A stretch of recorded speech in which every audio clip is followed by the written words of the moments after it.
MLS just started announcing who's gonna be running the ship. We're finally getting some information, man. We've been sitting here. All we've heard is a bunch of people lost their jobs, but we're able to kind of apply or be interviewed for a lot of these positions. So we're starting to see now some people get. And by the way, Christian and I were both not fired or considered to be hired. So, but we appreciate that people cared enough to reach out. If you were wondering, we weren't even talked to. So we're gonna go through the people of who got hired by Apple and MLS, or the people who took our jobs. No, I'm kidding. Which we were not considered. We were not considered for, but they still took something from us. But no, we're happy to see a couple friends get some gigs. Obviously, they brought a lot of people back who were involved in covering MLS.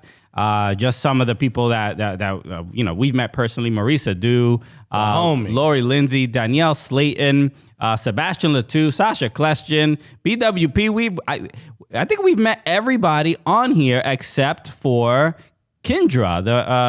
Kendra, I don't think we've met before. Maybe everyone else. Maybe I think she was the Minnesota. She was in Minnesota. But I don't think we actually. I don't know if we've ever met her in person. We've probably been in her presence. I kind of want to go through stories. I feel like we have stories of everyone that we've met here for the first time. Because I remember the first time we met Sasha Kleshin. He was a complete jerk to us. He couldn't have been any less interested in talking to us. Not that he was like a mean person. He was just like.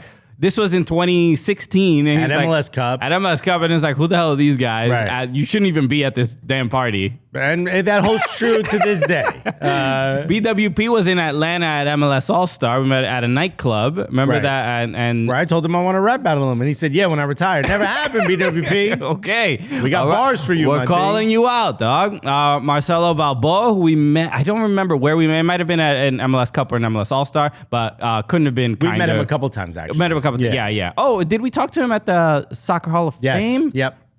That's what it was. Marcel Balboa, awesome dude, great dude. Sebastian Letou, we met at a beer hall outside of the Philadelphia Union Stadium. Yes. So super cool. Ended up being in our sketch, which no one got. It was very badly edited and shot. No, it was good. What are you talking about? No one understood. It was well done with Fang. Yeah. Fang was in it.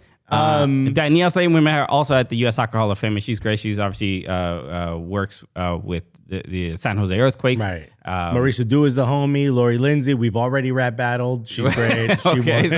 She even called out BWP. It's kind of wild. Still don't want that smoke. Also, shouts to BWP for choosing the photo that clearly, I think they just photoshopped his face on his dad's body because he's wearing. It's his dad's hat. Yeah, it's his dad's. His dad is known for wearing this hat. So shouts to the newsboy. Yeah. Shouts to I'm gonna call it now the right hat because they've earned it.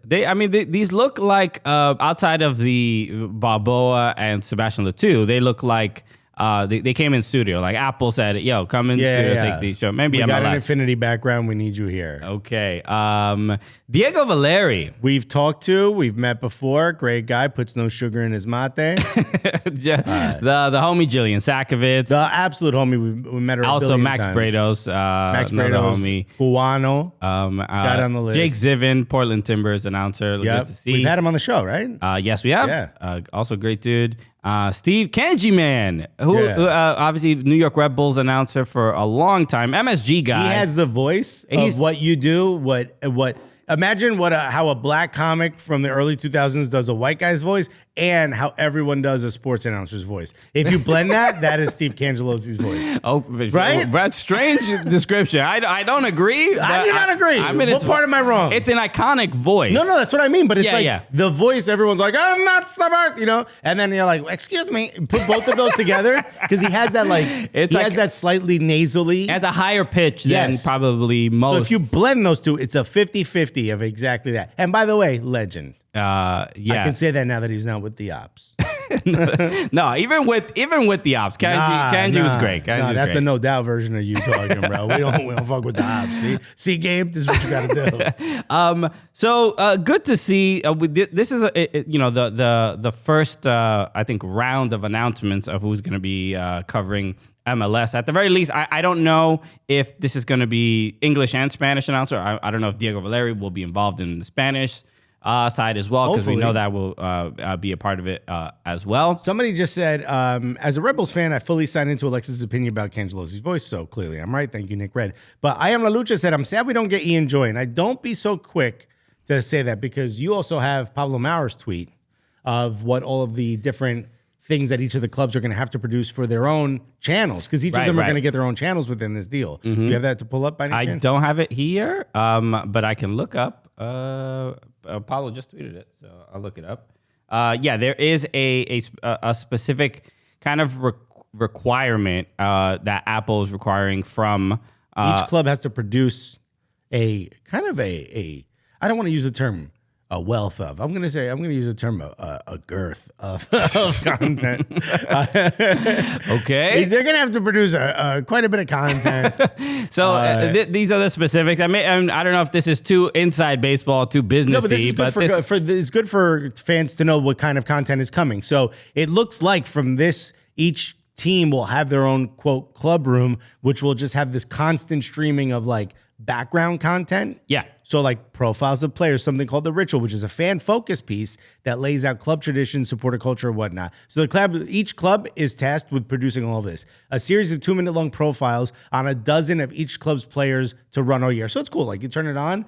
Hey. Yeah, on demand. Right. I want to know what. Tell me a little bit more about this guy. I want to know what Cucho Hernandez is up to and what's he like. Yeah, tell me more about, I'm trying to think of a player that NYCFC still has on the roster. Tell me more about Tavon Gray. Exactly. A 5-episode series on iconic players and coaches. So I wonder if this means on a 5-episode series on one player, one coach, or just no, 5 episodes. 5 episodes. Yeah. So it's like it's like a mini All or Nothing to some degree. Right. As far as episodic content, this is not something we've seen regularly. A minimum of 5 classic club moments pieces, which will look back at the club's history, at least 2 minutes long.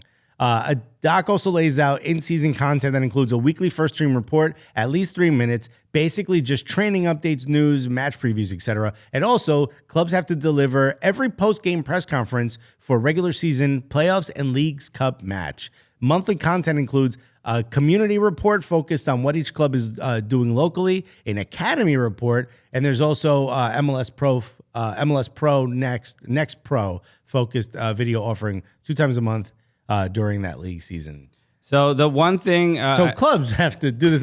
There's some clubs that are very prepared for this. Yeah, and some very much are not. Some people are going to be running around with a damn iPhone. So the interesting thing here, and I've seen a lot of the initial responses to these, as far as the tweets I've seen, is the loudest people I've seen have been Columbus Crew supporters. It feels like that they've been sort of clamoring for content like this for a long time, and they're happy that the clubs are going to be forced to do this.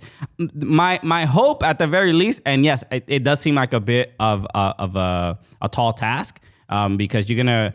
For a lot of this, you're gonna need videographers. You're gonna need producers, production team. Writers. There's a lot involved here. Editors, Latino comedians. I mean, there's like so much you need. Yeah, I mean, look, it's Pablo said it right there. We all saw it.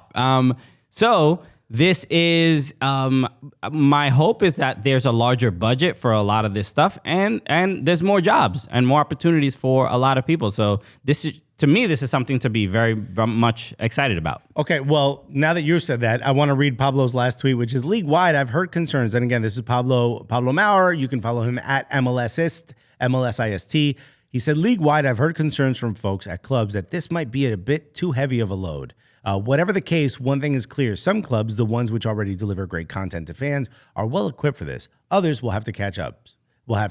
Anyways, enjoy. Yeah. Let's talk about this. Yeah. Because who Pete in the chat? Let us know. Hit us in the chat. Who you think is gonna be dropping the ball here? Yeah, I mean, look, Felipe Ramos put Austin Club history. I mean, yeah, how you gonna do 5 episodes? You know what I mean? You know, maybe include some of the Save the Crew stuff in there. Yeah, how about the slowest motion video you can find of players getting off the bus? What a historic moment. Oh, remember this? Yo, the first 3 wore ties, bro. We still talk about this. I mean, there's going to be some clubs that obviously are going to struggle to piece some of this together. look, a club like LA Galaxy or New England Revolution or who already DC have a lot United. of this content, I think, already made. Yeah. You know, some What club have you, now that you really think of it, have you not like really seen content from? Not that I have not seen content from. I would more say the quality of content and the interest and care of telling a story about the club. And you know, I would say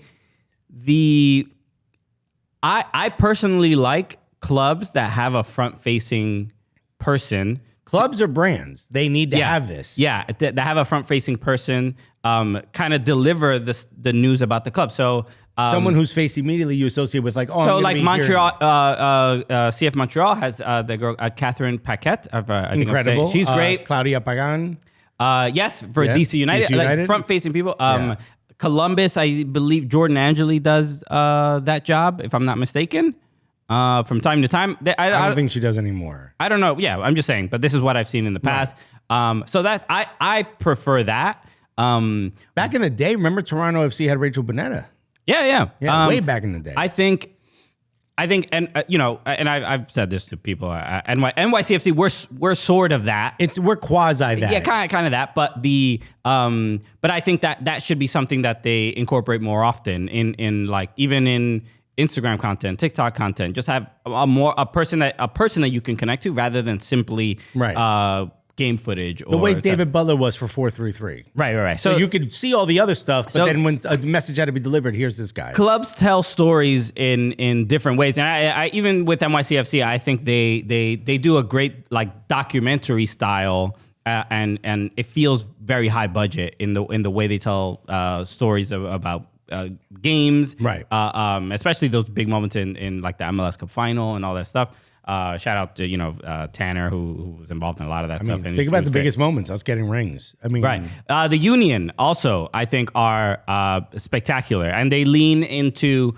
They don't really have a front-facing person, but it's unless you consider Fang, but Fang is great too. Fang's in but the, even that, the Philadelphia Union are I think one of the top teams when it comes to creating content for their fans. It's funny, it's humorous. The social team is always finding ways to incorporate a lightheartedness, which I think represents what Philadelphia is, where they're like not always taking themselves too seriously. Which is a great point, because for me, their content more really than any other content, I think finds a connection with their local community, with that city more than any other person's content. They find a way to like get other mascots involved from the local town, get that whole sports Philly feel into their content really well. They're not just like, yo, we're in Philly. They seem to kind of pull in the local community. It's great. They did a really silly like TikTok and Instagram that made me laugh where it said it was an